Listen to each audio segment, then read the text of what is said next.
میں آپ کو بتاتا ہوں کہ ان لوگوں کے سامنے جن کی شہر میں پیدا ہوئے، جن کے محلے میں رہے، جن کے سامنے ساری زندگی گزاری، اور جن کے سامنے ان کو بلایا کوہ صفا پہ اور انہیں کہا کہ میری جوانی تمہارے سامنے گزری، بچپن تمہارے سامنے گزرا، میری زندگی تمہارے سامنے گزری، حل وجدتمونی صادقاً او کاذبا، میری زندگی تمہارے سامنے گزری ہے، آؤ میرے اوپر کوئی نشان رکھو، کوئی گناہ نکالو۔ اس کو کہتے ہیں دعویٰ۔ یہ حضرت محمد صلی اللہ علیہ وسلم نے دعویٰ کیا تھا ان کے سامنے جن کے سامنے زندگی گزاری تھی۔ تو یسوع مسیح ناصرت میں پیدا ہوئے، 100 کلومیٹر دور یروشلم میں جا کے ابتدائی زندگی کے 15-20 سال جانتا ہی کوئی نہیں، کہاں گزرے کیسے گزرے پتہ ہی کوئی نہیں کسی کو۔ آپ مسیحی حضرات کہتے ہیں پوشیدگی کے سال کا نام ان کو دے دیتے ہیں، تو یہ دعویٰ ویسے ہی مذاق بن جائے گا۔ لہٰذا یہ اس طرح کا یہ پادریوں کی بنائی ہوئی بات ہے، مسیح نے ایسا کوئی دعویٰ نہیں کیا۔ یہ جو دعویٰ تھا نا، کون مجھ میں گناہ ثابت کرتا ہے، یہ خاص تناظر ہے۔ یہودیوں سے کہہ رہے ہیں کہ میرا کوئی ایسا گناہ نہیں جس وجہ سے تم مجھے قتل کروانا چاہتے ہو، یہ خاص بات تھی۔ میرا 5واں استدلال ہے، آپ کتاب کھولیے گلتیوں 3:13، لکھا ہے مسیح جو ہمارے لیے لعنتی بنا۔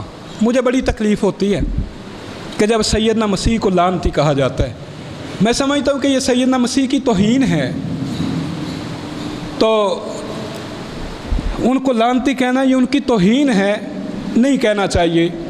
مگر مسیحی ایمان اس وقت تک مکمل نہیں ہوتا جب تک مسیحی اس بات پہ ایمان نہیں لاتے کہ مسیح یسوع ہمارے لیے لعنتی بنا۔ حیرت کی بات ہے بھائی۔ اچھا لعنتی کون ہوتا ہے؟ میں بائبل سے بتاؤں گا، ذرا سنیے۔ جناب پال سے پوچھئے کہ لعنتی کون ہے، کھولیے بائبل گلتیوں 3:10، جو کوئی ان سب باتوں کے کرنے پر قائم نہیں رہتا، شریعت کی بات ہو رہی ہے، جو کوئی شریعت کے اوپر عمل نہیں کرتا، جو ان سب باتوں کے اوپر قائم نہیں رہتا جو شریعت کی کتاب میں لکھی ہیں، وہ لعنتی ہیں۔ لعنتی کون ہے؟ جو شریعت کی باتوں کے اوپر قائم نہیں رہتا، وہ لعنتی ہے۔ اور گلتیوں 3:13 میں کہا جا رہا ہے کہ یسوع مسیح لعنتی ہے، نعوذ باللہ، توبہ استغفر اللہ، معاف فرمائے۔ میں تو پڑھنا بھی گوارا نہیں کر رہا ہوں کہ کہا جا رہا ہے مسیح یسوع جو ہمارے لیے لعنتی بنا، گلتیوں 3:13۔ اب بائبل کہتی ہے لعنتی کون ہے؟ جو کوئی ان سب باتوں کے کرنے پر قائم نہیں رہتا جو شریعت کی کتاب میں لکھی ہیں، وہ لعنتی ہیں۔ لعنتی کا مطلب واضح ہو گیا کہ جو قانون کی، شریعت کی خلاف ورزی کرے گا وہ لعنتی ہے۔ گناہ کیا ہے؟ شریعت کے کسی حکم کو توڑنا، شریعت کے کسی حکم کی خلاف ورزی کرنا۔ اب جناب پال گلتیوں 3:13 کے اندر لکھتے ہیں، میں نے پہلے گلتیوں 3:10 کا حوالہ دیا، اب گلتیوں 3:13، جو گناہ کرے وہ لعنتی ہے۔ جناب پال مقدس پال لکھتے ہیں کہ جو گناہ کرے وہ لعنتی ہے، تو جناب پال ہی لکھ رہے ہیں کہ یسوع مسیح ہمارے لیے لعنتی بنا۔ حیرت کی بات ہے بھائی۔ تو یہ آپ کی بائبل کا اصول ہے، یا تو اس بائبل کا انکار کر دیجئے تو پھر کہیں کہ یسوع مسیح بے گناہ بے عیب ہے، پھر تو بات بنتی ہے کوئی۔ آپ بائبل بھی مانیں تو پھر بائبل کے برعکس یہ عقیدہ آپ نہیں بنا سکتے، پھر آپ کو ان میں سے ایک چیز جو ہے اس کا انتخاب کرنا پڑے گا۔ بائبل کے مطابق لعنتی وہ ہے جو شریعت کے حکم کی خلاف ورزی کرتا ہے، جو شریعت کے حکموں کو توڑتا ہے، اور لعنتی وہ ہے جو گناہ کرتا ہے۔ یہ گلتیوں 3:10، گلتیوں 3:13۔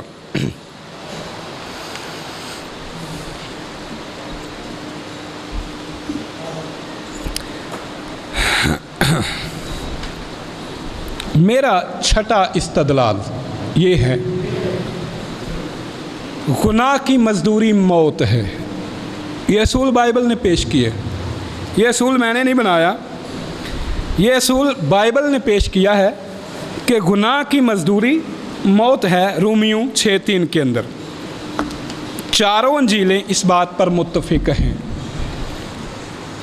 برکت کا الٹ پھٹکار خدا کی رحمت سے جی یہ ہو گیا، یہ تو اچھا وہ لعنت کی ابھی بات کر رہے تھے، وہ لعنت کیا ہے جی؟ برکت کا الٹ ہے، پھٹکار ہے، خدا کی رحمت سے دوری ہے، یہ کاموسل کتاب ہے۔